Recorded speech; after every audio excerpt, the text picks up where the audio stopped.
18,000 ಕೋಟಿ ಒಟ್ಟಿಗೆ ಹಾಕೋನು ಮಹಾತ್ಮ ಯಾರು ಇಲ್ಲ ಇನ್ನು. ಯಾಕಂದ್ರೆ ಟ್ರಾಫಿಕ್ ನಂಬರ್ಗಳು ಏರುಪೇರಿದಾವೆ. ಆಲ್ರೆಡಿ ಜನರೇ ಸಾಮಾನ್ಯ ಜನರೇ ಚೀತು ಬೈತಾ ಇದಾರೆ. ನಮ್ಮ DPR ರಿಯಲ್ ಎಸ್ಟೇಟ್ ಅನ್ನೋ ಪದನ ಉಪಯೋಗಿಸಲ್ಲ.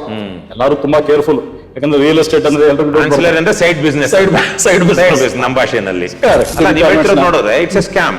ಈಗ ಇಬ್ರು ಔಟ್ ಆದ್ಮೇಲೆ ಇಬ್ಬರಲ್ಲಿ ಇನ್ನೊಬ್ಬ ಥರ್ಡ್ ಪಾರ್ಟಿಯನ್ನು ಔಟ್ ಆಗ್ತಾನೆ ಅನ್ನುವಂಥದ್ದು ಟೆಕ್ನಿಕಲ್ ಗ್ರೌಂಡ್ ಆಗ್ಬಿಡುತ್ತಲ್ವಾ? ಅವಾಗ ಮಾಡೋದಿಕ್ಕಾಗೋದಿಲ್ಲ. ಅಂದ್ರೆ ಸರ್ಕಾರದ 9 ಕೋಟಿ ತಗೊಂಡ್ರು ಇವ್ರು ಇವತ್ತಿನ DPR ಪ್ರಕಾರ ಅವ್ರ 9 ಕೋಟಿ ಹಾಕಿದ್ರು ಆ 9 ಕೋಟಿಗೆ ಇವರಿಗೆ ಲಾಭ ಬರಬೇಕು ಅಂದ್ರೆ ಹಾಕಿರೋ ಇದು ಬರ್ಬೇಕಾದ್ರೆ 22 ವರ್ಷಕ್ಕೆ ಅವರ ಕೋಟಿ ರೂಪಾಯಿ ಟೋಲ್ ಅಲ್ಲಿ ದುಡ್ಡು ಬರಬೇಕು. ಅದು ಹಿಂದಿನ ಲೆಕ್ಕದಲ್ಲೇ ಏನಿಲ್ಲ. 5 ಕಡೆ ರಿಯಲ್ ಎಸ್ಟೇಟ್ ಅವರು ಎಲ್ಲಿ ಶಾಫ್ಟ್ ಮಾಡ್ತಾ ಇದ್ರು ಅಲ್ಲಿ 15 ಅಂತಸ್ತಿನ ಬಿಲ್ಡಿಂಗ್ ಕಟ್ತಾರೆ. ಅದನ್ನು they will build own and transfer ಅನ್ನೋದಕ್ಕೆ ಅದೆಲ್ಲೂ ಪಬ್ಲಿಕ್ ನಾಲೆಡ್ಜ್ ಅಲ್ಲಿ ಇಲ್ವಲ್ಲ. ಅದೇ ಹೇಳ್ತಿದ್ದೀನಲ್ಲ, ಕನ್ಸೆಷನ್ ಅಗ್ರಿಮೆಂಟ್ ಅಲ್ಲಿ ಅದು ಯಾವುದೋ ಒಂದು ಅಪೆಂಡಿಕ್ಸ್ ತರ ಕುತ್ಕೊಂಡಿದೆ. ರಾಜಕೀಯವಾಗಿ ಶುರುವಾಗಿದ್ದು ಅಥವಾ ವಿಷಾದಾರಿತವಾಗಿ ಶುರುವಾಗಿದ್ದು ರಾಜಕೀಯಕರಣಗೊಂಡಿದೆಯಾ? ಏನ್ ನಡೀತಾ ಇದೆ ಅಂದ್ರೆ ವಿಷಯಾಧಾರಿತವಾಗಿ ಉಳ್ಕೊಂಡಿದೆ. ಆದ್ರೆ ರಾಜಕೀಯ ಅನ್ನೋದು ನೀವು ಇನ್ಫ್ರಾಸ್ಟ್ರಕ್ಚರ್ ಪ್ರಾಜೆಕ್ಟ್ ದೂರ ಇಡ್ಲಿಕ್ಕೆ ಚಾನ್ಸ್ ಇದೆ. ನಮ್ಮ BBMP ಅವರು ಅದಕ್ಕೆ ಇನ್ನೂ ಒಂದು ಪ್ರಾಜೆಕ್ಟ್ ಸೃಷ್ಟಿ ಮಾಡಿದ್ರೆ ಶಾರ್ಟ್ ಟರ್ಮ್. ಯಾವುದು DCM ಟನಲ್, ಇದು CM ಟನಲ್. ಏನಂತಿರೋ ಅದು ಇಂಟ್ರಿಮ್ ಸೊಲ್ಯೂಷನ್ ಆದ್ಮೇಲೆ ಪರ್ಮನೆಂಟ್ ಸೊಲ್ಯೂಷನ್ ಬಂದ್ಮೇಲೆ ಇಂಟ್ರಿಮ್ ಸೊಲ್ಯೂಷನ್ ಇರುತ್ತಾ ಅಥವಾ ಈ ಟನಲ್ ಮುಚ್ಚಿಬಿಡ್ತಾರಾ? ದೇವ್ರ ಗೊತ್ತು.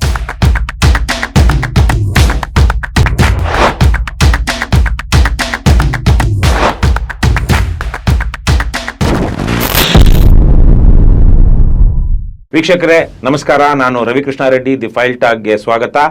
ನಾವು ಬೆಂಗಳೂರಿನ ಹೆಬ್ಬಾಳದಿಂದ ಸಿಲ್ಕ್ಬೋರ್ಡ್ ತನಕ ಇರುವಂತಹ ಬರಲಿರುವಂತಹ 16.5 ಕಿಲೋಮೀಟರ್ಗಳ ಟನಲ್ ರೋಡ್ ಅಥವಾ ಸುರಂಗ ಮಾರ್ಗದ ಬಗ್ಗೆ ಮಾತನಾಡ್ತಾ ಇದ್ವಿ. ನಮ್ಮ ಜೊತೆಗೆ ಅರ್ಬನ್ ಟ್ರಾನ್ಸ್ಪೋರ್ಟ್ ಎಕ್ಸ್ಪರ್ಟ್ ಆಗಿರುವಂತಹ ಸತ್ಯ ಅವರಿದ್ದಾರೆ. ಹಿಂದಿನ ಎಪಿಸೋಡ್ನಲ್ಲಿ ಈ ಟನಲ್ ಹೇಗೆ ಶುರುವಾಯಿತು, ಯಾರ ಯೋಜನೆ ಇದು, ಯಾರ ಕೂಸು ಇದು, ಮತ್ತೆ ಇದರ ಸಾಧಕ ಬಾಧಕಗಳೇನು ಅಂತ ಹಲವಾರು ವಿಚಾರಗಳ ಬಗ್ಗೆ ಮಾತನಾಡಿದ್ವಿ. ಇದರಲ್ಲಿ ಯಾವುದೇ ರೀತಿಯ ಜನಹಿತ ಇಲ್ಲ ಅನ್ನುವಂಥದ್ದನ್ನ ಸತ್ಯ ಅವರು ಹೇಳ್ತಾ ಇದ್ರು. ಸತ್ಯ ಅವರೇ, ಮತ್ತೊಮ್ಮೆ ತಮಗೆ ಈ ಕಾರ್ಯಕ್ರಮಕ್ಕೆ ಸ್ವಾಗತ. ಈ ಎಪಿಸೋಡ್ನಲ್ಲಿ ನಾವು ಬಹಳ ಮುಖ್ಯವಾಗಿ ಈಗ ಈ ಟನಲ್ನ ಈ ಹೊತ್ತಿನ ಪರಿಸ್ಥಿತಿ ಅಥವಾ ವಸ್ತುಸ್ಥಿತಿ ಏನು, ಅದು ಇದು ಶುರುವಾಗಿದೆಯಾ? ಯಾರಾದ್ರೂ ಟೆಂಡರ್ ತಗೊಂಡಿದಾರಾ? ಹೇಗಿದೆ ಇದು? ಟೆಂಡರ್ ಕರೆಯೋಕ್ ಮುಂಚೆ ನಾನು ಹೇಳಿದಾಗ ಇದನ್ನ ಮಾಡಿಫೈಡ್ ಬೂಟ್ ಸ್ಕೀಮ್ ಅಂತ ಒಂದು ಅರ್ಬನ್ ಡೆವಲಪ್ಮೆಂಟ್ ಡಿಪಾರ್ಟ್ಮೆಂಟ್ ಅವರು ಇದನ್ನ ಸ್ಟ್ಯಾಂಡರ್ಡ್ ಬೂಟ್ ಅನ್ನೋದು ಎಲ್ಲರೂ PPP ಬೂಟ್ ಅನ್ನುವಂಥದ್ದು. ಬೂಟ್ ಅಂದ್ರೆ ನಾವು ಮೊದಲು ಹೇಳಿದಂಗೆ build, own, operate and transfer after certain period of time. ಇದೇನು ಮಾಡಿಫೈಡ್ ಬೂಟ್ ಅನ್ನೋದೇನು ವೆಸ್ಟರ್ನ್ ವರ್ಲ್ಡ್ ಅಲ್ಲ, ನಮ್ಮಲ್ಲಿ ಇದು ಚಾಲ್ತಿ ಇದೆಯಾ? ಇದು ಇಲ್ಲ, ಅದಿಲ್ಲ.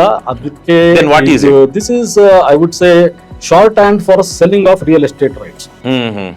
ನಾನು ಇದನ್ನ ನಿಮ್ಗೆ ವಿಶೇಷವಾದದ್ದು ಖಂಡಿತವಾಗೂ ಇದನ್ನ ನಿಮ್ಗೆ ಕೂಲಂಕುಷವಾಗಿ ಎಕ್ಸ್ಪ್ಲೈನ್ ಮಾಡ್ತೀನಿ. ಇದು DPR ಆದ ನಂತರ ಸರ್ಕಾರ ಇನ್ನೊಂದು ಕನ್ಸಲ್ಟೆಂಟ್ ನ ನೇಮಕಾತಿ ಮಾಡ್ಕೊಳ್ಳುತ್ತೆ, BCG ಅಂತ, ಬಾಸ್ಟನ್ ಕನ್ಸಲ್ಟಿಂಗ್ ಗ್ರೂಪ್.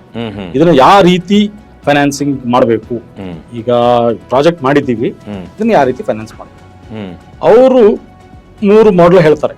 ಒಂದು, ಸರ್ಕಾರನೇ ಹಣ ಹೂಡಿಕೆ ಮಾಡಿ ಕಾಂಟ್ರಾಕ್ಟ್ ಮಾಡಿ ಮಾಡೋದು. ಸರ್ಕಾರದ ಹತ್ರ 18,000 ಕೋಟಿ ಇಲ್ಲ, 9,000 ಕೋಟಿನೇ ಸಾಲ ಮಾಡ್ತಾ ಇದ್ರಿ, ಇನ್ನೊಂದು 9,000 ಕೋಟಿ ಸಾಲ ಮಾಡ್ಕೊಂಡು ಕಟ್ರಿ. ನಿಮಗೆ ನಿಮ್ ಪ್ರಾಜೆಕ್ಟ್ ಮೇಲೆ ನಂಬಿಕೆ ಇದ್ರೆ ನೀವು 20 ರೂಪಾಯಿ ಹಂಗೆ ಟೋಲ್ ರೆನ್ಯೂ ಮಾಡಿದ್ರೆ ಮಾಡಿ. ಅದೊಂದು, ದಟ್ ಇಸ್ ಒನ್ ಎಕ್ಸ್ಟ್ರೀಮ್. ಇನ್ನೊಂದು ಎಕ್ಸ್ಟ್ರೀಮ್, ನೀವೇನು ಬಂಡವಾಳ ಹಾಕ್ಬೇಡಿ, 18,000 ಕೋಟಿ ಏನಾದ್ರು ಬರ್ತಾನೆ ಅಂದ್ರೆ ಅವ್ನಿಗೆ ಹಾಕ್ಬಿಟ್ಟು ಅವ್ನಿಗೆ boot, build, own, operate, transfer. ಇನ್ನು ಮಧ್ಯದಿದೆ. ಮಧ್ಯದ ಏನಂದ್ರೆ ನೀವು 9,000 ಕೋಟಿ ಹಾಕಿ ಬರೋವನ ಹತ್ರ ಇನ್ನೊಂದು 9,000 ಕೋಟಿ, 18,000 ಅಲ್ವಾ, ಅವನಿಗೆ ಹೇಳಿ. ಆದ್ರೆ ನಿಮ್ಗೆ ಹೈಬ್ರಿಡ್ ಆನ್ಯುಟಿ ಮಾಡಲ್ ಅಂದ್ರೆ ಪ್ರತಿ ವರ್ಷ ನೀನ್ ನಡ್ಸ್ಕೊಂಡು ಹೋಗು, ನೀನ್ ಟ್ರಾಫಿಕ್ ರಿಸ್ಕ್ ಇಲ್ಲ ನಿನಗೆ, ನೀನ್ ಹಾಕಿರೋ 9,000 ಕೋಟಿಗೆ ನಿನ್ ಎಕ್ಸ್ಪೆಕ್ಟೇಷನ್ ಏನೇನಿದೆಯೋ ಇಂಟ್ರೆಸ್ಟ್, ಅದ್ರ ಪ್ರಕಾರ ನಾವು ಆನ್ಯುಟಿ ಮಾಡಲ್ ಕೊಟ್ಕೊಂಡು ಹೋಗ್ತೀವಿ. ಸೊ ಅದಕ್ಕೆ ಅದು ನಿನ್ ಸಾಲ ತೀರಿದ ನಂತರ ಪ್ರಾಜೆಕ್ಟ್ ಅಂದ್ರೆ ನಮ್ದು ಸರ್ಕಾರದ ಆಗತ್ತೆ, ಹ್ಯಾಮ್ ಮಾಡಲ್. ಸೊ ಇದನ್ನ ಮಾರ್ಚ್ 25 ಅದು ಕುತ್ಕೊಂಡು UDD ನಲ್ಲಿ ಎಲ್ಲಾರು ವಿಚಾರ ಮಾಡ್ತಾರೆ, ಎಲ್ಲಾ ಸೆಕ್ರೆಟರಿಗಳು ಗೋಡಂಬಿ ಬಿಸ್ಕೆಟ್ ತಿನ್ಕೊಂಡು. ಕಡ್ಡಾಯ. ಅದಕ್ಕೆ KBCBT ಕೂತಾನೆ ಹೆಸರು. ಅದಕ್ಕೆ ಕಾಫಿ, ಗೋಡಂಬಿ, ಕಡಲೆ ಬೀಜ, ಬಾದಾಮಿ ಇರ್ಬೇಕು. ಬಾದಾಮಿ ಕಾಫಿ, K ಅಂದ್ರೆ ಕಾಫಿ, B ಅಂದ್ರೆ ಬಾದಾಮಿ, C ಅಂದ್ರೆ ಕಾಶ್ಯೂ ಬಿಸ್ಕೆಟ್ಸ್, ಕಾಫಿ. KBC ಅಂದ್ರೆ ಕಾಫಿ. ಇದರಲ್ಲಿ ಅವರು ಹ್ಯಾಮ್ ಮಾಡ್ರು ಸರಿ, ಯಾಕಂದ್ರೆ ನಮ್ಮ ಹತ್ರ ಹಣ ಇಲ್ಲ 18,000 ಕೋಟಿ. 18,000 ಕೋಟಿ ಒಟ್ಟಿಗೆ ಹಾಕೋನು ಮಹಾತ್ಮ ಯಾರು ಇಲ್ಲ ಇನ್ನು. ಯಾಕಂದ್ರೆ ಟ್ರಾಫಿಕ್ ನಂಬರ್ಗಳು ಏರುಪೇರಿದಾವೆ. ಆಲ್ರೆಡಿ ಸಾಮಾನ್ಯ ಜನರೇ ಚೀತು ಬೈತಾ ಇದಾರೆ ನಮ್ DPR ಗೆ, ಇನ್ನ ಇನ್ವೆಸ್ಟರ್ಸ್ ಯಾಕೆ ಬರ್ತಾರೆ. ಸೊ ನಾವು ಹ್ಯಾಮ್ ಮಾಡ್ಲು ಇದಕ್ಕೆ ಸೂಕ್ತ ಅಂತ ಹೇಳಿ ಅವರು ಫೈನಾನ್ಸ್ ಡಿಪಾರ್ಟ್ಮೆಂಟ್ ಗೆ ಹೇಳ್ತಾರೆ. ಆದ್ರೆ ಈ BCG ಅವರು ಏನ್ ಮಾಡಿರ್ತಾರೆ, ಈ 3 ಮಾಡಲ್ಸ್ ಸಮೇತಗೆ ಒಂದು ನೋವಲ್ ಹೈಬ್ರಿಡ್ ಸ್ಕೀಮ್ ಅಂತ ಹೇಳ್ಬಿಟ್ಟು, ಈ ನೋವಲ್ ಅನ್ನೋದು ಅದರಲ್ಲಿ ರಿಯಲ್ ಎಸ್ಟೇಟ್ ಎಲ್ಲ ಕೂಲಂಕುಷವಾಗಿ ಹೇಳಿರ್ತಾರೆ. ನೀವು ಯಾಕೆ ರಿಯಲ್ ಎಸ್ಟೇಟ್ ರೈಟ್ಸ್ ಅದಕ್ಕೆ ಆನ್ಸಿಲರಿ ಅಂತ ಹೇಳ್ತಾರೆ. ಆನ್ಸಿಲರಿ ರೆವೆನ್ಯೂಸ್, ರಿಯಲ್ ಎಸ್ಟೇಟ್ ಅನ್ನೋ ಪದನ ಉಪಯೋಗಿಸಲ್ಲ. ಎಲ್ಲರೂ ತುಂಬಾ ಕೇರ್ಫುಲ್, ಯಾಕಂದ್ರೆ ರಿಯಲ್ ಎಸ್ಟೇಟ್ ಅಂದ್ರೆ ಎಲ್ರಿಗೂ ಸೈಡ್ ಬಿಸ್ನೆಸ್ ನಮ್ಮ ಭಾಷೆಯಲ್ಲಿ. ಸೊ ಅದನ್ನ ಒಂದು ಮಾಡಲು ಹೇಳ್ತಾರೆ. ಅಂದ್ರೆ UDD ಅವರು ಇದು ನಮಗೆ ಗೊತ್ತಾಗಿಲ್ಲ ಸ್ವಾಮಿ, ಇದು ನಮ್ಮ ಪ್ರಕಾರ HAM ಹೈಬ್ರಿಡ್ ಅನ್ಯೂಟಿ ಮಾಡಲು ಸೂಕ್ತ ಅನ್ಸುತ್ತೆ. ಸರ್ಕಾರ ಫೈನಾನ್ಸ್ ಡಿಪಾರ್ಟ್ಮೆಂಟ್ ಅವರವರೇ ವಿಚಾರ ಮಾಡ್ಕೊಂಡು ಏನಾದ್ರು ಮಾಡ್ಲಿ ಅಂತ ಬಿಟ್ಬಿಡ್ತಾರೆ. ಅಲ್ಲಿಗೆ ಗೊತ್ತಿತ್ತು ನಮಗೆ, ಅಲ್ಲಿಗೆ ತನಕ ಪಬ್ಲಿಕ್ ಏನೋ ಒಂದು ಮಾಹಿತಿ ಇತ್ತು. ಬಟ್ ಇದ್ದಕ್ಕಿದ್ದಂಗೆ ಇದು ಮಾಡಿಫೈಡ್ ಬೂಟ್ ನಲ್ಲಿ ಟೆಂಡರ್ ಕರೀತಾರೆ. ಸೊ ಅವಾಗ ಗೊತ್ತಾಯ್ತು ಇದು ಆನ್ಸಿಲರಿ ರೆವೆನ್ಯೂ ಪ್ರಾಮುಖ್ಯತೆ ಇದೆ ಅಂತ. ಅದಕ್ಕೆ ಒಂದು ಡ್ರಾಫ್ಟ್ ಕನ್ಸೆಷನ್ ಅಗ್ರಿಮೆಂಟ್ ಅಂತ ಒಂದು ಪಬ್ಲಿಷ್ ಆಗುತ್ತೆ ಟೆಂಡರ್ ಡಾಕ್ಯುಮೆಂಟ್ ಅಲ್ಲಿ. ಅಂದ್ರೆ ನೀವು ಯಾರಾದ್ರೂ ಬಂದ್ರೆ ನಾವು ನಿಮ್ ಜೊತೆ ನೀವೇನಾದ್ರೂ ಸಕ್ಸಸ್ಫುಲ್ ಆದ್ರೆ ಕನ್ಸೆಷನ್ ಅಗ್ರಿಮೆಂಟ್ ಯಾವ ರೀತಿ ಇರುತ್ತೆ ಅಂತ ಹೇಳಿ ಡ್ರಾಫ್ಟ್ ಕನ್ಸೆಷನ್ ಅಗ್ರಿಮೆಂಟ್ ಬರುತ್ತೆ. ಅದರಲ್ಲಿ ಇದೆಲ್ಲ FSI 5-15 ಮಾಡಿ ಕಟ್ಕೋಬಹುದು. ಆನ್ಸಿಲರಿ ರೆವೆನ್ಯೂನ ನಾನು ಟೋಲ್ ರೆವೆನ್ಯೂ ಅಂತ ಕನ್ಸಿಡರ್ ಮಾಡೋದಿಲ್ಲ. ಅದರದೆಲ್ಲ ಉಲ್ಲೇಖನ ಅದ್ರ ಬರುತ್ತೆ. ಅಂದ್ರೆ ಯಾರು ಈ ಕಾಂಟ್ರಾಕ್ಟ್ ತಗೊಳ್ಳೋ ಅಂತವ್ರನ್ನ ಅಟ್ರಾಕ್ಟ್ ಮಾಡೋದಕ್ಕೆ ಏನೆಲ್ಲ ಮಾಡ್ಬೇಕು. ಈಗ ಜನರಿಗೆ ಪ್ರೆಸ್ ನಿಂದ ಹಿಡಿದು ನಮ್ಮ ಪ್ರಕಾರ ಮಂತ್ರಿಗಳಿಗೂ ಗೊತ್ತಿಲ್ಲ ಇದ್ರ ಬಗ್ಗೆ. ಈ ಟೆಂಡರ್ಗೆ 4 ಜನರು ಬರ್ತಾರೆ. ಯಾರು? ಅದಾನಿ ಎಂಟರ್ಪ್ರೈಸಸ್, ಇನ್ನೊಂದು ಬಂದು ವಿಶ್ವ ಸಮುದ್ರ ಅಂತ, ಇನ್ನೊಂದು ದಿಲೀಪ್ ಬಿಲ್ಡ್ಕಾನ್ ಅಂತ, ಇನ್ನೊಂದು ಬಂದು RVNL ಕೇಂದ್ರ ಸರ್ಕಾರದ ಕಂಪನಿ. ಓಕೆ, ಇದರಲ್ಲಿ ಇವರು ಹೇಳೋದು ಪ್ರಕಾರ ಇದ್ರಲ್ಲಿ ಒಂದು ಸೇಫ್ಟಿ ಕ್ಲಾಸ್ ಅಂತ ಇರುತ್ತೆ ಇವ್ರದ್ದು. ಸೇಫ್ಟಿ ಕ್ಲಾಸ್ ಅಂದ್ರೆ ಲಾಸ್ಟ್ 5 ವರ್ಷದಲ್ಲಿ ಯಾವ್ದಾದ್ರು ಇವ್ರು ಕಟ್ತಾ ಇರೋ ಕಡೆ ಏನಾದ್ರು ಕುಸಿತ ಆಗಿದ್ರೆ ಅದು ಡಿಸ್ಕ್ವಾಲಿಫೈ ಆಗ್ಬಿಡ್ತಾರೆ. ಸೇಫ್ಟಿ ಕ್ಲಾಸ್ ಅದ್ರ ಆಧಾರದ ಮೇಲೆ ದಿಲೀಪ್ ಬಿಲ್ಡ್ಕಾನ್ ಅವರು ಎಲಿಮಿನೇಟ್ ಆಗ್ಬಿಡ್ತಾರೆ. ಅದ್ಯಾರ್ದು? ದಿಲೀಪ್ ಬಿಲ್ಡ್ಕಾನ್ ಅಂತ ಒಂದು ಕಂಪನಿ, ಅದು ಒಂದು ಟನಲ್ ಒಂದು ಕಂಪನಿ. ನೆಕ್ಸ್ಟ್ ರಾಜಕಾರಣಿ ಮಕ್ಕಳದ ಯಾವ ಕನ್ಸ್ಟ್ರಕ್ಷನ್ ಕಂಪನಿ ರಾಜಕಾರಣಿಗಳಲ್ಲ. ಹೇಳ್ತೀನಿ, ನೀವು ಯಾವ ರಾಜಕಾರಣಿಗಳ ಜೊತೆ ಸಂಬಂಧ ಇಟ್ಕೊಂಡಿರೋ ಅಷ್ಟೇ. ಸೆಷಲ್ಸ್ ಅಲ್ಲಿ ಮಾರಿಷಸ್ ಅಲ್ಲಿ ಇರುತ್ತೆ ಶೆಲ್ ಕಂಪನಿ ಅಂತ ಹೆಸರಿಡ್ತೀವಿ ನಾವು. ಅದಕ್ಕೊಂದು ಹೊಸ ಹೆಸರಿದೆ. ಅದೇನೇ ಬಿಳಿ, ಅದು ಸೈಡ್ ಟ್ರ್ಯಾಕ್. ನಾವು ಆನ್ಸಿಲರಿ ವಿಷಯ ಮಾತಾಡೋದು ಬೇಡ ಇಲ್ಲಿ. Okay, so Dilip Buildcon eliminate ಆಗ್ತಾರೆ. RVNL ಅವರು ಕ್ವಾಲಿಫೈ ಆಗೋದಿಲ್ಲ. ಎಲ್ರಿಗೂ ಆಶ್ಚರ್ಯ ಯಾಕೆ ಅಂತ. RVNL ಅವರು ನಾವು ಬರೀ ಟೆಕ್ನಿಕಲ್ ಕೆಪಾಸಿಟಿ ಇದೀವಿ ಅಷ್ಟೇ, ಫೈನಾನ್ಷಿಯಲ್ ಕೆಪಾಸಿಟಿ ಇಲ್ಲಾಂದ್ರೆ ಯಾರೋ ಒಬ್ರು ಬೇರೆಯವ್ರು ಕೊಡ್ತಾ ಇದಾರೆ, ಯಾರೋ ಒಬ್ಬ ಸಿಂಗಲ್ ಇಂಡಿವಿಜುವಲ್ ಕೊಟ್ಟಿದ್ದಾರೆ ಅವರಿಗೆ. ಸೊ ಅವರು ಫೈನಾನ್ಷಿಯಲ್ ಕೆಪಾಸಿಟಿ ಇಲ್ಲ ಅಂತ ಹೇಳಿ ಅವರು ಕ್ವಾಲಿಫೈ ಆಗೋದಿಲ್ಲ. ಈಗ ವಿಶ್ವ ಸಮುದ್ರಕ್ಕೆ ಬರುತ್ತೆ. ಇದು ವಿಶ್ವ ಸಮುದ್ರದ ಒಂಥರ ಇದು ಏನಂತಾರೆ ದ್ವಂದ್ವ. ಆ ಕಂಪನಿ ಸ್ಥಾಪಿತ ಆಗಿದೆ 2020. ಆದ್ರೆ ಅವರು ಕ್ವಾಲಿಫೈ ಆಗ್ಲಿಕ್ಕೆ ಅವ್ರ ಪೇರೆಂಟ್ ಕಂಪನಿ ಎಕ್ಸ್ಪೀರಿಯನ್ಸ್ ಎಲ್ಲ ತಗೊಂತಾರೆ. ಅಂದ್ರೆ ಮುಂಚೆ ನಾವು ಅವ್ರ ಜೊತೆನೆ ಇದ್ವಿ, ಅವಾಗ ಮಾಡಿದ್ವಿ. ಈಗ ನಾವು ಬೇರೆ ಕಂಪನಿ ಇದೀವಿ, ಅದನ್ನು ನಮ್ದೇ ಅಂತ ಅನ್ಕೋಬೇಕು ನೀವು. ಅದು ನಮ್ಮ ಮದರ್ ಕಂಪನಿ ಅಂತ ಇಟ್ಕೋಬೇಕು. ಸೊ ಆಗಿದ್ದು ಸಹ ಫೈನಾನ್ಷಿಯಲ್ ಕೆಪಾಸಿಟಿನಲ್ಲಿ ನೆಟ್ವರ್ಕ್ ಕಂಡೀಷನ್ ಇದೆ. ಅದು ಹೇಗೆ ಕ್ವಾಲಿಫೈ ಆಗಿದೆ ಅನ್ನೋದೇ ಮರ್ಮ, ಇವತ್ತಿಗೂ ಗೊತ್ತಿಲ್ಲ. ಸೊ ಪರಿಸ್ಥಿತಿ ಏನಂದ್ರೆ ಈ 4ರಲ್ಲಿ ಇವ್ಯಾಲ್ಯೂಯೇಷನ್ ಟೈಮ್ ನಲ್ಲಿ ಇದು ಸಿಂಗಲ್ ಟೆಂಡರ್ ಬೇಸಿಸ್ ಆಗ್ಬಿಡ್ತು. ಆದ್ರೂ ಸಹ ವಿಶ್ವ ಸಮುದ್ರ ಸೆಲೆಕ್ಟ್ ಆದ್ರು. ಸೊ L1 L2 ಅಂತ ಕ್ಯಾನ್ಸಲ್ ಮಾಡ್ಬೇಕಾಗುತ್ತೆ ಬಹುಶಃ ಅನ್ನೋ ಕಾರಣಕ್ಕಾಗಿ ಇರ್ಬೋದು. ಈಗ ಒಬ್ಬರೇ ಟೆಂಡರ್ ಬಂದಿದ್ದಾರೆ ಅಂದ್ರೆ ಅವ್ರು ಕೊಡೋದಿಕ್ಕಾಗಲ್ವಲ್ಲ, ಮತ್ತೆ once again you have to go for retendering. So ಇದನ್ನ ಕ್ರಿಯೇಟಿವ್ ಆಗಿ ಇಂಟರ್ಪ್ರೆಟ್ ಮಾಡಿದ್ದಾರೆ. ಫೈನಾನ್ಷಿಯಲ್ ಕೆಪಾಸಿಟಿ ನೋಡಿದ್ರೆ ಇಟ್ಸ್ ಎ ಸ್ಕ್ಯಾಮ್. ಈಗ ಇಬ್ರು ಔಟ್ ಆದ್ಮೇಲೆ ಇಬ್ಬರಲ್ಲಿ ಇನ್ನೊಬ್ಬ ಥರ್ಡ್ ಪಾರ್ಟಿಯನ್ನು ಔಟ್ ಆಗ್ತಾನೆ ಅನ್ನುವಂಥದ್ದು ಟೆಕ್ನಿಕಲ್ ಗ್ರೌಂಡ್ ಆಗ್ಬಿಡುತ್ತಲ್ವಾ, ಅವಾಗ ಮಾಡೋದಿಕ್ಕಾಗೋದಿಲ್ಲ. ಸೊ ಈಗ ಇಬ್ರು ಟೆಂಡರ್ ಇವರು ಅಂದ್ರೆ ದ ಗ್ರೇಟ್ ಅದಾನಿ ಆಮೇಲೆ ವಿಶ್ವ ಸಮುದ್ರಂ ಅವರು ಕ್ವಾಲಿಫೈ ಆದ್ರು ಟೆಂಡರ್ಗೆ. ಅದರಲ್ಲಿ ಓಪನ್ ಮಾಡ್ತಾರೆ ಇಬ್ಬರು ಬಿಟ್ಟು. 2ರಲ್ಲೂ ಅದಾನಿನೇ ಲೋಯೆಸ್ಟ್ L1. ಇದು ಈಗ ನಿಮ್ಗೆ ಪ್ರಶ್ನೆ ಕೇಳ್ತೀನಿ ರವಿ, ಲೋಯೆಸ್ಟ್ ಅಂದ್ರೆ ಏನಂತ ಅನ್ಕೊಂಡ್ರಿ ಇದರಲ್ಲಿ? ಈ ಮಾಡಿಫೈಡ್ ಬುಟ್ ಅಲ್ಲಿ ಇವರು ಟೆಂಡರ್ ಕರೆದಾಗ ಟೆಂಡರ್ಸ್ ಕೋಟ್ ಮಾಡ್ತಾ ಇರೋದು ಕನ್ಸ್ಟ್ರಕ್ಷನ್ ಪ್ರೈಸ್ ಅಲ್ಲ.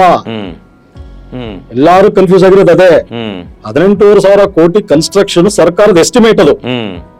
ಈಗ ನಾವು ಅದಾನಿ ಆಗ್ಲಿ ವಿಶ್ವ ಸಮುದ್ರ ಆಗ್ಲಿ ಕೋಟ್ ಮಾಡಿದ್ದು 22,000 ಚಿಲ್ಲರೆ, ಅದು ಕನ್ಸ್ಟ್ರಕ್ಷನ್ ಕಾಸ್ಟ್ ಅಲ್ಲ. ಅದು ಅವ್ರು ಹೇಳ್ತಾ ಇರೋದೇನಂದ್ರೆ ಅದಕ್ಕೆ ಒಂದು ಪದ ಉಪಯೋಗಿಸ್ತಾರೆ ಈ ಟೆಂಡರ್ ನಲ್ಲಿ, ಆಮೇಲೆ ಈ ಡ್ರಾಫ್ಟ್ ಕನ್ಸೆಷನ್ ಅಗ್ರಿಮೆಂಟ್ ಅಲ್ಲಿ TCV ಅಂದ್ರೆ total concession value. Total TCV ಅಂತ ಬಳಸ್ತಾರೆ. ಅವ್ರು ಹೇಳೋದೇನಂದ್ರೆ ಈ ಪ್ರಾಜೆಕ್ಟ್ ನೀವು ಇಂಪ್ಲಿಮೆಂಟ್ ಮಾಡಬೇಕು, ನಾವು ನಿಮಗೆ 7,000 ಕೋಟಿ VGF ಕೊಡ್ತೇವೆ, ಮತ್ತೆ ಲ್ಯಾಂಡ್ ಅಲ್ಲಿ ಅಕ್ವೈರ್ ಮಾಡಿ ನಿಮ್ಗೆ ಕೊಡ್ತೇವೆ. 9,000 ಕೋಟಿ ರೂಪಾಯಿ ನಮ್ ಕಡೆ ಬರುತ್ತೆ. ಅದ್ರ ನಂತರ ನೀವು ಇನ್ನು ಮಿಕ್ಕಿದ್ದು 18,000 ಮುಗಿಸ್ತಿರೋ, 15,000 ಮುಗಿಸ್ತಿರೋ, ಅದು ನೀವು ಬಿಟ್ಟಿದ್ದು ಅದು ನಮಗೆ ರೋಡ್ ಮಾಡ್ಕೊಡ್ಬೇಕು. ನೀವು ಅಷ್ಟು ಮಾಡ್ಕೊಟ್ರೆ ಆ ರೋಡ್ ನಲ್ಲಿ ಓಡಾಡೋ ಒಂದು ವೆಹಿಕಲ್ಸ್ ಇದಾವಲ್ಲ, ಅದ್ರ ಹತ್ರ ಟೋಲ್ ಕಲೆಕ್ಟ್ ಮಾಡ್ಕೊಳ್ತೀರಲ್ವಾ, ಆ ಟೋಲ್ 30 ವರ್ಷಕ್ಕೋ 40 ವರ್ಷಕ್ಕೋ ಅದು ಎಷ್ಟಾಗುತ್ತೋ ಅದನ್ನ ಈಗಲೇ ಹೇಳೋದಿಲ್ಲ. ಎಷ್ಟು ಟೋಲ್ ನಿಮಗೆ ಬೇಕು ಇಂದಿನ ಹಣ ಪ್ರಕಾರ ಅಂದ್ರೆ ಅವ್ರು ಹೇಳ್ತಾರೆ 22,000 ಕೋಟಿ. 22,000 ಕೋಟಿ. ಅದನ್ನ ಹೇಳಿದ್ದು ನನಗೆ ಈ ಟೋಲ್ ರೆವಿನ್ಯೂ 22,000 ಕೋಟಿ ಇಂದಿನ ಪ್ರೈಸ್ ಲೆವೆಲ್ ನಲ್ಲಿ ಕಲೆಕ್ಟ್ ಮಾಡೋ ತನಕ ಮಾಡಿದ್ರೆ ನಾನು ನಿಮ್ಗೆ ಮಾಡ್ಕೊಡ್ತೀನಿ. ಅದು ಇದರಲ್ಲಿ ರಿಯಲ್ ಎಸ್ಟೇಟ್ ಬಿಟ್ಬಿಡಿ, ಅದೆಲ್ಲ ಅದು ಆನ್ಸಿಲರಿ ಲೆಕ್ಕ, ಅದು ಬೇರೆ. ಅಂದ್ರೆ ಸರ್ಕಾರದ 9 ಕೋಟಿ ತಗೊಂಡ್ರು ಇವ್ರು ಇವತ್ತಿನ DPR ಪ್ರಕಾರ ಅವ್ರ 9 ಕೋಟಿ ಹಾಕಿದ್ರು ಆ 9 ಕೋಟಿಗೆ ಇವರಿಗೆ ಲಾಭ ಬರಬೇಕು ಅಂದ್ರೆ ಹಾಕಿರೋ ಇದು ಬರ್ಬೇಕಾದ್ರೆ 22,000 ಕೋಟಿ ರೂಪಾಯಿ ಟೋಲ್ ಅಲ್ಲಿ ದುಡ್ಡು ಬರಬೇಕು. ಅದು ಹಿಂದಿನ ಲೆಕ್ಕದಲ್ಲೇ, ಫ್ಯೂಚರ್ ಮನಿ ಅಂತಲ್ಲ, ಡಿಸ್ಕೌಂಟೆಡ್ ವ್ಯಾಲ್ಯೂ. ನಾಲ್ಕು 9,000 ಬಂಡವಾಳಕ್ಕೆ ನನಗೆ 22,000 ಇದು ಬರಬೇಕು ಅಂತ ಹೇಳ್ತಾರೆ. ಸರ್ಕಾರದ್ದು TCV ಅಂದಾಜ್ ಏನಿತ್ತು ಗೊತ್ತಾ? 11,000 ಕೋಟಿ. 96% ಎಕ್ಸ್ಟ್ರಾ ಕೋಟ್ ಮಾಡಿರೋದು ಇದು. ಸೊ ಸರ್ಕಾರ ಅವ್ರು ಹೇಳಿದ್ರು ನನ್ ರೆವಿನ್ಯೂ ಮಾಡಿ 30 ವರ್ಷ ಇದನ್ನ ನಡೆಸ್ಕೊಂಡು ಹೋಗಿ ಬರೋ ಟೋಲ್ ಎಲ್ಲ ಮಾಡಿ ಮಿಕ್ಕಿದ್ದು ಅವ್ನಿಗೆ ಎಷ್ಟು ದುಡ್ಡು ಮಿಕ್ಬೋದು ಅಂತ, ಎಷ್ಟು ದುಡ್ಡು ಬೇಕಾಗತ್ತೆ ಅನ್ನೋದಕ್ಕೆ 11,000 ಕೋಟಿ ಇಟ್ಕೊಂಡು, ಸೊ ಇವ್ರು 22,000 ಕೋಟಿ ಕೊಟ್ಟು ಅಂದ್ರೆ 100% ಮೋರ್. ಸೊ ಜನರು ಹೌದು, ಜನರು ತಪ್ಪು ಕಲ್ಪನೆ ಏನಂದ್ರೆ 18,000 ಕೋಟಿ ಪ್ರಾಜೆಕ್ಟ್ 22 ಅಂತ ಅನ್ಕೊಂಡಿದ್ದಾರೆ. ಸರ್ಕಾರದ ಪಾಲೇ ಇದ್ರಲ್ಲಿ 9 ಕೋಟಿ ಇದೆ. ಇನ್ನು ಬೇಕಾಗಿರೋದು ಸರ್ಕಾರದ ಪಾಲ ಆದ್ಮೇಲೆ ಇನ್ನು 9 ಕೋಟಿ ಬೇಕು ಸರ್ಕಾರದ DPR ಪ್ರಕಾರ. ಹೌದು, ಅಂದ್ರೆ DPR 15 ಕೋಟಿ ರೂಪಾಯಿಯಲ್ಲಿ ಮಾಡಿರುವಂತದ್ದು. ಸಣ್ಣ ಪುಟ್ಟದಾಗಿ ಹೇಳ್ದಂಗೆ ಅದು 15,000 ಕೋಟಿನೇ, ಆದ್ರೆ ಇನ್ನೊಂದ್ ಸ್ವಲ್ಪ ಬೇಗ ಮಾಡಬೇಕು ಅಂತ ಹೇಳಿ 18,000 ಕೋಟಿ ಹೋಗಿದೆ. ಸೊ ಹಾಗೆಲ್ಲ ನೋಡಿದ್ರು ಇವ್ರದ್ದು 22,000 ಕೋಟಿ ನಮಗ್ ಬಂದಾಗ ಅದ್ರದ್ದು ಒಂದು ಟೈಮ್ ಪೀರಿಯಡ್ ಇರುತ್ತೆ. ಅಷ್ಟೊಳಗಡೆ ನಮ್ಗೆ ಇಷ್ಟು ಬಂದ್ರೆ this is A profitable future for us ಅಂತ ಅವ್ರು ಅವ್ರು ಹೇಳ್ತಾ ಇರೋದಂದ್ರೆ ನನಗೆ 22,000 ಕೋಟಿ ಇಂದಿನ ಲೆಕ್ಕಾಚಾರದಲ್ಲಿ ಟೋಲ್ ರೆವಿನ್ಯೂ 5 ವರ್ಷದಲ್ಲಿ ಬಂದ್ರು ನಿಮ್ಗೆ ಬಿಟ್ಕೊಟ್ಟು ಹೋಗ್ಬೋದು. ಆರಲ್ಲ, ಅವನು ಗೊತ್ತು ಇನ್ 40 ವರ್ಷ ಆದ್ರೂ ಬರೋದಿಲ್ಲ. ಇನ್ನೊಬ್ರದ್ದು ಏನಿತ್ತು? ಇನ್ನೊಬ್ರದ್ದು ಒಂದು 300 ಕೋಟಿ ಜಾಸ್ತಿ. ಅಂದ್ರೆ L1 ನಲ್ಲಿ L1 L2 ವ್ಯತ್ಯಾಸ. ಇದ್ರ ಅರ್ಥ ಬರೋದಲ್ಲ ಇದ್ರಲ್ಲಿ. ದುಡ್ಡು ನಾವು ಕೊಡೋದು ಇದ್ರಲ್ಲಿ ರವಿ, ಅದು ಅವನ್ ಹೂಡಿಕೆ ಹಾಕೋದಲ್ಲ. ಇದು 22,000 ಕೋಟಿ ನಾವು ನೀವು ಕಾರ್ ಓಡಾಡಿ ಅವ್ನ್ ಕೊಡೋದು. Is betting on the traffic revenue ಅಷ್ಟೇ ಇಲ್ಲಿ. And is not even betting on traffic revenue. ಯಾಕಂದ್ರೆ ಅವನ್ ಹಾಕೋ 9,000 ಬಂಡವಾಳದಲ್ಲಿ ಅವನು 1:3 ಲಿವರೇಜ್ ಇಟ್ಕೊಂಡ್ರೆ 3,000 ಕೋಟಿಯಾಗಿ 6,000 ಕೋಟಿ ಬ್ಯಾಂಕ್ ಇಂದ ಸಾಲ ತರ್ತಾನಷ್ಟೇ. ಅವ್ನ್ ಸ್ವಂತ ಹಣ ಹಾಕೋದು 3,000 ಕೋಟಿ. ಅವ್ನ್ 3,000 ಕೋಟಿ ಬಂಡವಾಳಕ್ಕೆ he wants 22,500 crores in which he is telling I'll service that 9,000 crore also and make my profit. But ಇದ್ರಲ್ಲಿ ಚೆರಿ ಅಂದ ಕೇಕ್ ಅದ್ರೊಳಗೆ ಯಾರು ಮಾತಾಡ್ತಾ ಇಲ್ಲ.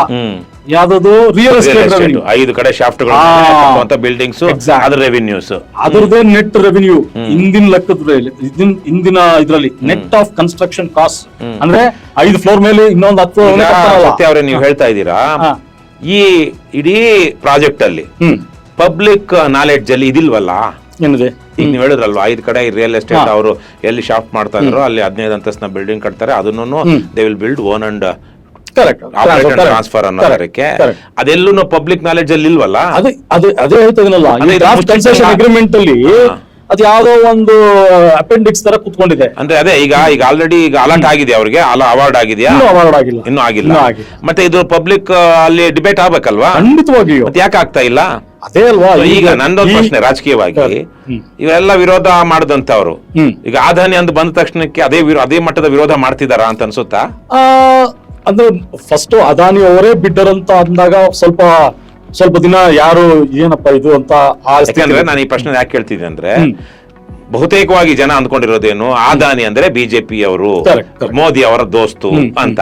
ಸೊ ಹಾಗಾಗಿ ಪ್ರಾಜೆಕ್ಟ್ ಬರೋದಕ್ಕೆ ಮೊದಲು ಬೆಂಗಳೂರಿನ ಕೆಲವು ಸಂಸದರು ಬಹಳ ದೊಡ್ಡ ಮಟ್ಟದಲ್ಲಿ ಇದು ಜನಪರವಾಗಿಲ್ಲ, ಮತ್ತೆ ವಿಶೇಷವಾಗಿ ಲಾಲ್ಬಾಗ್ ಕೆಳಗಡೆ, ಲಾಲ್ಬಾಗಲ್ಲೂ ಜಾಗ ಏನಿದೆ ಅದು ಹಿಸ್ಟಾರಿಕಲ್ ಆಗಿರುವಂತಹ ಒಂದು ಜಿಯೋಲಾಜಿಕಲ್ ಇಂಪಾರ್ಟೆನ್ಸ್ ಇರುವಂತಹ ಬಂಡೆ ಬೆಟ್ಟ ಏನಿದೆ ಲಾಲ್ಬಾಗ್ ಅಲ್ಲಿ ಇರುವಂತದ್ದು, ಕೆಂಪೇಗೌಡ ಶಿಖರ ಇರುವಂತ ಗೋಪುರ ಇರುವಂತದ್ದು ಆ ಭಾಗದಲ್ಲಿ ಬರುತ್ತೆ. ಹಾಗಾಗಿ ಇದು it's going to damage the ecology of the Lalbagh surrounding environment perspective ಇಂದ ಅಂತ ಹೇಳಿದ್ರು. ಮತ್ತೆ ಇಂತ ಅಗತ್ಯ ಇಲ್ಲ, it doesn't help public transport ಅಂತ ಹೇಳ್ತಿದ್ರು. ಸೊ ಹಾಗಿರುವಾಗ ಈಗ ಅಂಬಾನಿ ಅಥವಾ ಅದಾನಿ ಬಗ್ಗೆ ಮಾತಾಡಿದ್ರೆ ಮೋದಿ ಅವ್ರನ್ನ ಟೀಕಿಸಿದಂಗೆ ಅಂತ ಒಂದು ಸಮಾಜದಲ್ಲಿ ಒಂದು ಅಭಿಪ್ರಾಯ ಇದೆ. ಇಂಥ ಸಂದರ್ಭದಲ್ಲಿ ಆರಂಭದಲ್ಲಿ ತೋರಿಸಿದಂತಹ ವಿರೋಧವನ್ನೇ ತದನಂತರ ಇದನ್ನ ಅದಾನಿ ಅವರು ಇಲ್ಲಿ L1 ಬಿಡ್ಡರ್ ಅಂತ ಗೊತ್ತಾದ ಮೇಲೆ ಬಿಜೆಪಿ ತೋರಿಸ್ತಿದಾರಾ? ಯಾಕಂದ್ರೆ ನಾನು ಹೇಳ್ತಿರೋದು ನಮ್ಮ ವಿರೋಧ ವಿಷಾಧಾರಿತವಾಗಿ ರಾಜಕೀಯೇತರವಾಗಿರ್ಬೇಕು, ಆದರೆ ರಾಜಕೀಯವಾಗಿ ಶುರುವಾಗಿದ್ದು ಅಥವಾ ವಿಷಾಧಾರಿತವಾಗಿ ಶುರುವಾಗಿದ್ದು ರಾಜಕೀಯಕರಣಗೊಂಡಿದೆಯಾ? ಏನ್ ನಡೀತಾ ಇದೆ? ಅಂದ್ರೆ ವಿಷಯಾಧಾರಿತವಾಗಿ ಉಳ್ಕೊಂಡಿದೆ, ಆದ್ರೆ ರಾಜಕೀಯ ಅನ್ನೋದು ನೀವು ಇನ್ಫ್ರಾಸ್ಟ್ರಕ್ಚರ್ ಪ್ರಾಜೆಕ್ಟ್ ದೂರ ಇಡ್ಲಿಕ್ಕೆ ಚಾನ್ಸೇ ಇಲ್ಲ. ಇವ್ ನೀವು ಬಿಜೆಪಿಯವರು ಈಗ ವಿಷಯ ಆಧಾರಿತ ಒಂದು ಅಪೋಸಿಷನ್ ಇಂದ ಸ್ವಲ್ಪ ಸೈಲೆಂಟ್ ಆದ್ರ ಅನ್ನೋದಕ್ಕೆ ಉತ್ತರ ವೆರಿ ಸಿಂಪಲ್. ಮೊದಲಿನಿಂದಲೂ ರಾಜ್ಯ ಘಟಕ ಬಿಜೆಪಿಯವರು ಇದ್ರ ಬಗ್ಗೆ ಕಾಳಜಿನೇ ವಹಿಸ್ಬೇಕು. ಈ ಎರಡು ಸಂಸದರು ಮಾತ್ರ ಇದ್ರ ಬಗ್ಗೆ ವಿಷಯಾಧಾರಿತವಾಗಿ ಅಪೋಸ್ ಮಾಡಿದ್ದಾರೆ. ಇವತ್ತಿಗೂ ಅದೇ ಧೋರಣೆಯಲ್ಲಿ ಇದ್ದಾರೆ, ಅದರಲ್ಲಿ ಸಂದೇಹ ಇಲ್ಲ. ಇನ್ಫ್ಯಾಕ್ಟ್ ಒಂದು ಸರ್ಕಾರ ನೀವು ಹೇಳಿದಾಗೆ ಇದನ್ನ ಜನರ ಜೊತೆ ಒಂದು ಸಂವಾದ ಅವೆಲ್ಲ ಮಾಡದೇ ಇದ್ದ ಕಾರಣ PILಗೆ ಹೋಗ್ಬೇಕಾಗಿ ಬಂದಿದೆ. ಈಗ ಹೋಗಿದ್ದಾರೆ, ಯಾರ್ಯಾರು ಹೋಗಿದ್ದಾರೆ? ಒಂದು X chief secretary doctor Ravindra ಅವರು ಒಂದು PIL ಹಾಕಿದ್ದಾರೆ. ಒಳ್ಳೆ ಅಭಿಪ್ರಾಯ ಇದೆ ಅಲ್ವಾ? ಹೌದು, ಅವರು ತುಂಬಾ ಒಂದು ನಿಷ್ಠಾವಂತ ಅಧಿಕಾರಿಯಾಗಿ ಚೀಫ್ ಸೆಕ್ರೆಟರಿ ಆಗಿ ಸರ್ಕಾರಕ್ಕೆ ಮಾಡಿದ್ರು. ಅವರೊಂದು PIL ಹಾಕಿದ್ದಾರೆ. ನೆಕ್ಸ್ಟ್ ಪ್ರಕಾಶ್ ಬೆಳವಾಡಿ ಅವರೊಂದು PIL ಹಾಕಿದ್ದಾರೆ. ಇನ್ನೊಂದು ಮೂರನೇ ಸಂಸ್ಥೆ ಒಂದು PIL ಹಾಕಿದೆ ಅಂತ ತಿಳಿದು ಬಂದಿದೆ. ಸೊ ಇದು PIL ನ ಬೇಸಿಸ್ ಏನು? ಟೋಟಲ್ ಪ್ರಾಜೆಕ್ಟೇ ಬೇಡ ಅಂತಲೋ? PIL ಬೇಸಿಸ್ ಒಂದು, ಇದಕ್ಕೆ ಟ್ರಾನ್ಸ್ಪೋರ್ಟ್ ಕೇಸ್ ಇಲ್ಲ, ಇದಕ್ಕೆ ಸರ್ಕಾರದ ಹಣ ಸಬ್ಸಿಡಿ ಎಲ್ಲ ಕೊಟ್ಟು ಇದರಿಂದ ಉಪಯುಕ್ತತೆನೇ ಇಲ್ಲ. ನಂತರ ಇದೇ ಲೈನ್ ಅಲ್ಲಿ ಮೆಟ್ರೋ ಸಹ ಇರೋದ್ರಿಂದ CMP ಮೆಟ್ರೋ ಮಾಡ್ಬೇಕಂತಿದ್ದಾಗ ಮೆಟ್ರೋಗೆ ಹಾನಿಕರವಾಗಿ ಇದನ್ನ ತಗೊಂಡಿರೋದು ತಪ್ಪು. ಇದೆಲ್ಲ ಬಿಟ್ಟು ಒಂದು ಇನ್ನೊಂದು ಇದೆ, ಸ್ಟ್ಯಾಟ್ಯೂಟರಿ ರಿಕ್ವೈರ್ಮೆಂಟ್ ಇದೆ ರವಿ, ಅದ್ರ ಬಗ್ಗೆ ನಾವು ಇನ್ನೂ ಮಾತಾಡ್ಲಿಲ್ಲ. ಈ ಒಂದು BMLTA ಕಾಯ್ದೆ ಅನ್ನೋದು 2022 ಪಾಸ್ ಆಯ್ತು. BMLTA ಕಾಯ್ದೆ ಪ್ರಕಾರ ಬೆಂಗಳೂರಿನಲ್ಲಿ ಯಾವುದೇ ಒಂದು ಮೇಜರ್ ಅರ್ಬನ್ ಟ್ರಾನ್ಸ್ಪೋರ್ಟ್ ಪ್ರಾಜೆಕ್ಟ್ ಮಾಡಿದ್ರೆ BMLT ಅವರು ಅದನ್ನ ಇಂಡಿಪೆಂಡೆಂಟ್ ಆಗಿ ವೆರಿಫೈ ಮಾಡಿ ಇದು ಪಬ್ಲಿಕ್ ಸಾರಿಗೆ ಅಂದ್ರೆ ಸಾರಿಗೆ ಟ್ರಾನ್ಸ್ಪೋರ್ಟ್ ಪಬ್ಲಿಕ್ ಸಾರಿಗೆಗೆ ಉಪಯುಕ್ತತೆ ಇದೆ ಅಂತ ಎಂಡೋರ್ಸ್ ಮಾಡಿ ಸೆಕ್ಷನ್ 19 ಅಪ್ರೂವ್ ಕೊಡ್ಬೇಕು. ಆ ಅಪ್ರೂವ್ ಕೊಡದೇ ಇದ್ರೆ ಯಾವ ಪ್ರಾಜೆಕ್ಟ್ ಮುಂದೆ ಹೋಗೋಕೆ ಚಾನ್ಸೇ ಇಲ್ಲ. ಸೊ ಈ ವಿಚಾರವಾಗಿ ನೀವೆಲ್ಲ ಒಂದಷ್ಟು ಜನ ಅರ್ಬನ್ ಎಕ್ಸ್ಪರ್ಟ್ಸ್ ಅಥವಾ ಬೆಂಗಳೂರಿನ ಬಗ್ಗೆ ಕಾಳಜಿ ಇರುವಂತವರು, ಪಬ್ಲಿಕ್ ಎಕ್ಸ್ಚೇಕರ್ ಬಗ್ಗೆ ಒಂದಷ್ಟು ಏನು ಗಮನ ಇಟ್ಟಿರುವಂತವರು ಇವರೆಲ್ಲ ಅಪೋಸ್ ಮಾಡ್ರಿ. ಅದೇ ಸಂದರ್ಭದಲ್ಲಿ ರಾಜಕೀಯವಾಗಿನೂ ವಿರೋಧ ಬಂತು. ಈಗ ಬೆಂಗಳೂರು ದಕ್ಷಿಣದ MP ತೇಜಸ್ವಿ ಸೂರ್ಯ, ಮತ್ತೆ ಬೆಂಗಳೂರು ಕೇಂದ್ರದ MP PC ಮೋಹನ್ ಇವರೆಲ್ಲ ಇದ್ರ ಬಗ್ಗೆ ಮಾತನಾಡಿದ್ರು. ಏನ್ ಅವರ ಅಭಿಪ್ರಾಯ ಏನು ನೀವು ನೋಡಿದಾಗೆ? ಅಲ್ಲ, ಅವರು ಸಹ ವಿಷಯಾಧಾರಿತ ವಿರೋಧವೋ ಅಥವಾ ರಾಜಕೀಯ ಪ್ರೇರಿತ ವಿರೋಧವೋ? ಅದು ವಿಷಯ ಆಧಾರಿತ ವಿರೋಧವೇ. ಯಾಕಂದ್ರೆ ಅವರು ಅಂದ್ರೆ ಬಿಜೆಪಿಯಲ್ಲಿ ನೀವೇ ನೋಡಿರ್ಬೋದು ಇವತ್ತು ಅದು ಒಂಥರ ರಾಜ್ಯ ಸರ್ಕಾರ ರಾಜ್ಯ ಘಟಕನೇ ಒಂದ್ ರೀತಿ ಇದಿರುತ್ತೆ, ಇದು ಕೇಂದ್ರ MP ಒಂದ್ ರೀತಿ ಇರ್ತಾರೆ. ಬಟ್ ಟು ಬಿ ಫೇರ್ ಈ ಎರಡು MP ವಿಷಯ ಆಧಾರಿತವಾಗಿ ಅವರ ಏನಂತಾರೆ ಅಸಮತನ ವ್ಯಕ್ತಪಡಿಸಿದ್ದಾರೆ. ಅದು ವೆರಿ ಸ್ಟ್ರಾಂಗ್ ಆಗಿ ವ್ಯಕ್ತಪಡಿಸಿದ್ರು ಆ ಲಾಲ್ಬಾಗ್ ವಿಷಯದಲ್ಲಿ ಆಗ್ಲಿ. ಸೊ ಎಷ್ಟಿದ್ರೆ ಜನರಿಗೆ ಇದು ನಡೀತಾ ಇದೆ ಅನ್ನೋದು ಗೊತ್ತಾಗ್ತಿದ್ದಿಲ್ಲ. ಇವತ್ತಿಗೂ ಜನರಿಗೆ ಎಷ್ಟೋ ಜನರಿಗೆ ಗೊತ್ತಿಲ್ಲ ಇದು ಬರೀ ಕಾರ್ಗೋಸ್ಕರ ಇರೋದು. ಆಮೇಲೆ ಈ ರೆಡ್ ಲೈನ್ ಇದ್ರ ಪಕ್ಕನೆ ಹೋಗ್ತಾ ಇದೆ ಅನ್ನೋ ವಿಷಯ ಕೂಡ ಎಷ್ಟೊಂದು ಜನರಿಗೆ ಗೊತ್ತಿಲ್ಲ. ಇದು ಕಟ್ಟಿದ್ರೆ ರೆಡ್ ಲೈನ್ ಗೆ ಆಘಾತಕಾರಿ ಆಗತ್ತೆ, ಬರೋದೇ ಡೌಟ್ ಅಂತ ಹೇಳೋದು ಅರ್ಥ ಆಗ್ತಾ ಇಲ್ಲ. ಇವತ್ತಿಗೂ ರೆಡ್ ಲೈನ್ ಅಪ್ರೂವ್ ಆಗಿಲ್ಲ, ಜ್ಞಾಪಕಟ್ಕೊಳ್ಳಿ. ಇವ್ರದ್ದು DPR ರೆಡ್ ಲೈನ್ ಅಪ್ರೂವ್ ಆಗಿದೆ 2024ರಲ್ಲಿ, ಆದ್ರೆ ಇವತ್ತಿಗೂ ಅಪ್ರೂವ್ ಆಗಿಲ್ಲ. ಯಾಕಂದ್ರೆ ಕೇಂದ್ರ ಸರ್ಕಾರ ಅದೇ ಪ್ರಶ್ನೆ ಕೇಳ್ತಾ ಇದೆ. ಇದು ಮಾಡೋ ಪಕ್ಕ ನೀನ್ ಇದು ಕಟ್ತಾ ಇದೀಯ ಅಂದ್ರೆ ಎರಡರಲ್ಲಿ ಒಂದು ನೀನೇ ಡಿಸೈಡ್ ಮಾಡ್ಕೊಳ್ಳ, ಯಾವ್ದಾವ ಎರಡು ಬೇಕು ಅನ್ನೋದಕ್ಕೆ ಇಲ್ಲೇನು ಖಜಾನೆ ಇದೆ. ಮತ್ತೆ ಇದು ಇನ್ಫ್ಲೇಟೆಡ್ ಕಾಸ್ಟ್ ಅಂತ ಮೊದಲು ಇದು ಆರಂಭದ 9,000 ಆಯ್ತು, ಈಗ 18,000 20,000 22,000 ತನಕ ಏನೋ ಹೋಗಿತ್ತು. 18,000 ಇವಾಗ 18,000 ಕೋಟಿ ಇರೋದು ಜಾಸ್ತಿ ಆಗಿದೆ ಅಂತ ಹೇಳ್ತಾ ಇದ್ರೆ ಯಾರೋ. ಈ 18,000 ಕೋಟಿ ಆಗಿದ್ದು ತಮಾಷೆ ಕೇಳ್ಬಿಟ್ಟು ಇನ್ನೂ ಬೇಗ ಮಾಡ್ಕೊಂತಾರೆ. ಇದು ಡ್ರಾಫ್ಟ್ DPR ಅಲ್ಲಿ 15,000 ಕೋಟಿ ಇತ್ತು, 15,500 ಕೋಟಿ ಇತ್ತು. ಇದು ಸೆಪ್ಟೆಂಬರ್ 24ರಲ್ಲಿ, ಸೆಪ್ಟೆಂಬರ್ 24ರಲ್ಲಿ 15,500 ಕೋಟಿ ಅಂತ ಹೇಳಿದ್ರು. ಇದು ಫೆಬ್ರವರಿ 25ರೊಳಗೆ 18,000 ಕೋಟಿ ಆಗುತ್ತೆ. 18,000 ಹೇಗೆ ಅಂತ ಹೇಳಿದ್ರೆ ಅದು ನಗ್ ಬಿಡ್ತೀರಾ ನೀವು ರವಿ? ಇಲ್ಲ ಇದು ನಾವು ಅದು ಬೇಗ 4 ವರ್ಷದಲ್ಲಿ ಕಟ್ಬಿಡ್ಬೇಕು. ಇದನ್ನ 4 ವರ್ಷದಲ್ಲಿ ಕಟ್ಬೇಕಂದ್ರೆ ಈ TBM ಸ್ವಲ್ಪ ಎಕ್ಸ್ಟ್ರಾ ತಗೋಬೇಕು, ಇನ್ನೊಂದು ಹೈ ಸ್ಪೀಡ್ ಕ್ವಾಲಿಟಿ ತಗೋಬೇಕು. ಸಣ್ಣದಾಗಿ ಕೊರಿಯೋದಲ್ಲ, ನಿಧಾನ ಕೊರಿಯೋದಲ್ಲ, ಬೇಡ, ಹೈ ಸ್ಪೀಡ್ ಅಲ್ಲಿ ಹಾಕ್ರಿ. ಇನ್ನೊಂದು 2 ಎಕ್ಸ್ಟ್ರಾ TBM 2,300 ಕೋಟಿ ಈ ರೀತಿ 18,000. ಮೋಸ್ಟ್ಲಿ ಅವರು ಈ ಎಲಾನ್ ಮಸ್ಕ್ ಒಂದು ಬೋರಿಂಗ್ ಕಂಪನಿ ಮಾಡಿದಂತೆ, ಸೊ ಅವರಿಂದ ಏನಾದ್ರು ತರಿಸ್ತಾರೆ ದೇವರಿಗೆ ಗೊತ್ತು ಎಲ್ಲಿಂದ ತರಿಸ್ಕೊಂಡ್ರು ಏನೋ. 2,300 ಕೋಟಿ ಹೆಚ್ಚಳ ಓನ್ಲಿ ಫಾರ್ ಎಕ್ಸ್ಟ್ರಾ TBMs. ಇದು ಅವರು ಸ್ವತಃ to expedite the tunnel boring and complete the tunnel in 4 years. So ನಿಮ್ಗೆ ಇಲ್ಲಿಗೆ ತಮಾಷೆ ಮುಗಿಯುತ್ತೆ ಅಂತ ಅನ್ಕೊಂತೀರ? ಇಲ್ಲ ಸ್ವಾಮಿ, ಮುಗಿಯಲ್ಲ ಇದು. 1 ವರ್ಷ ಆಯ್ತು. ಸೆಪ್ಟೆಂಬರ್ 24 ಅಭಿ ಫೆಬ್ರವರಿ 25ರಲ್ಲಿ 2,500 ಕೋಟಿ ಅಂದ್ರೆ 15,000 ಕೋಟಿನ 18,000 ಕೋಟಿ ತಂದು ನಿಲ್ಲಿಸಿದ್ರು.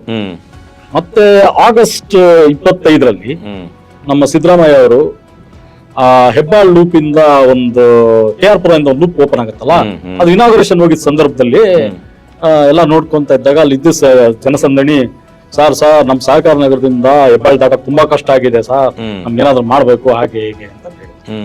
ಅದಕ್ಕೆ CM ಅವರು ಟನಲ್ ಬರ್ತಾ ಇದೆಯಲ್ಲ ಅಂತ ಹೇಳಿದ್ದಾರೆ. ಇಲ್ಲ ಸರ್, ಟನಲ್ ಬರೀ ಅದು ಕಾರ್ಗೆ, ಅದು ನಮ್ಗೆ ಸಹಕಾರ ನಗರದಿಂದ ಬೇಕರಿ ಸರ್ಕಲ್ ತಗೊಂಡು ಹೋಗುತ್ತೆ, ನಮ್ಗೆಲ್ಲ ಇಲ್ಲಿ ಲೋಕಲ್ ಟ್ರಾಫಿಕ್ ಎಲ್ಲ ಪ್ರಾಬ್ಲಮ್ ಆಗುತ್ತೆ.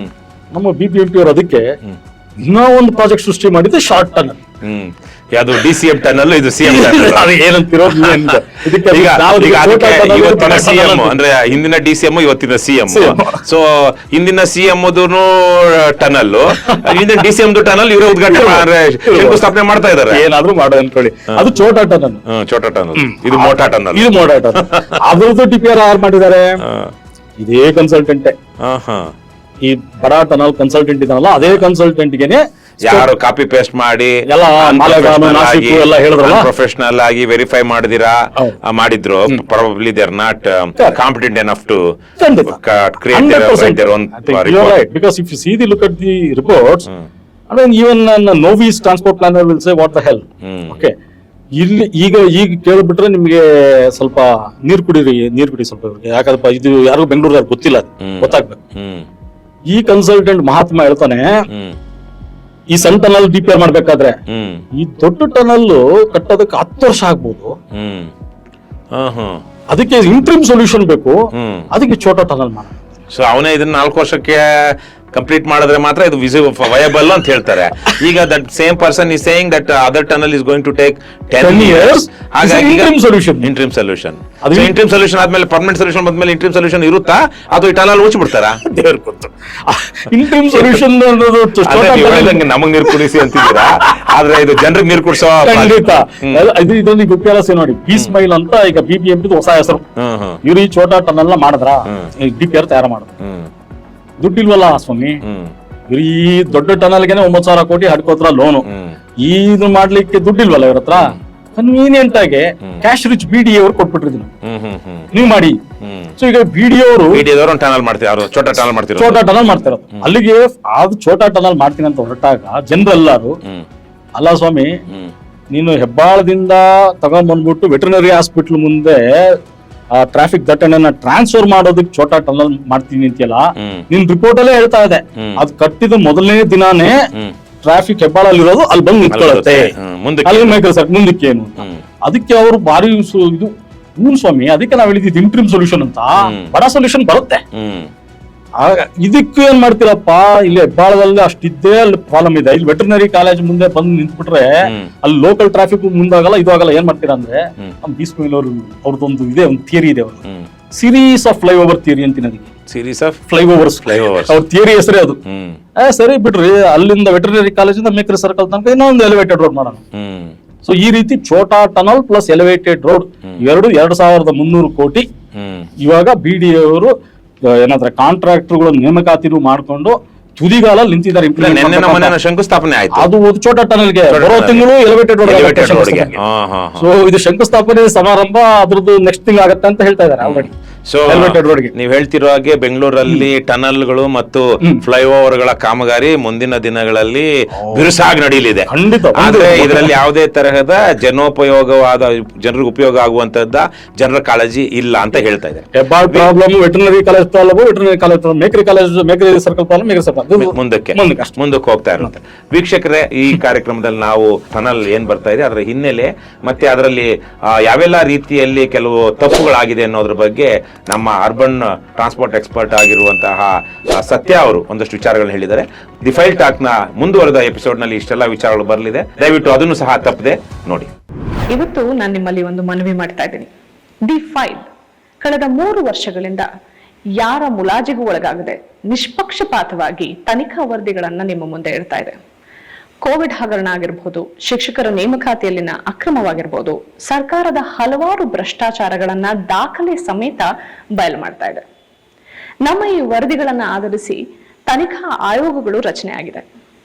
ನಮ್ಮ ಸಂಸ್ಥೆ ಹೀಗೆ ನಿರಂತರವಾಗಿ ನಿರ್ಭೀತಿಯಿಂದ ಸ್ವತಂತ್ರವಾಗಿ ಮುಂದುವರಿಯೋದಕ್ಕೆ ನಿಮ್ಮ ಸಹಾಯ ಅತ್ಯಗತ್ಯ. ಹಾಗಾಗಿ ನನ್ನ ಮನವಿ, ಡಿಸ್ಕ್ರಿಪ್ಷನ್ ಬಾಕ್ಸ್ ನಲ್ಲಿರುವಂತಹ ಲಿಂಕ್ ಬಳಸಿ ಅಥವಾ ಈ ವಿಡಿಯೋದಲ್ಲಿ QR ಕೋಡ್ ನ ಸ್ಕ್ಯಾನ್ ಮಾಡಿ ನಿಮ್ಮ ಕೈಲಾದಷ್ಟು ಹಣ ಡೊನೇಟ್ ಮಾಡಿ. ಈ ಮೂಲಕ ಸ್ವತಂತ್ರ ಪತ್ರಿಕೋದ್ಯಮವನ್ನ ಬೆಂಬಲಿಸಿ. ನಮಸ್ಕಾರ.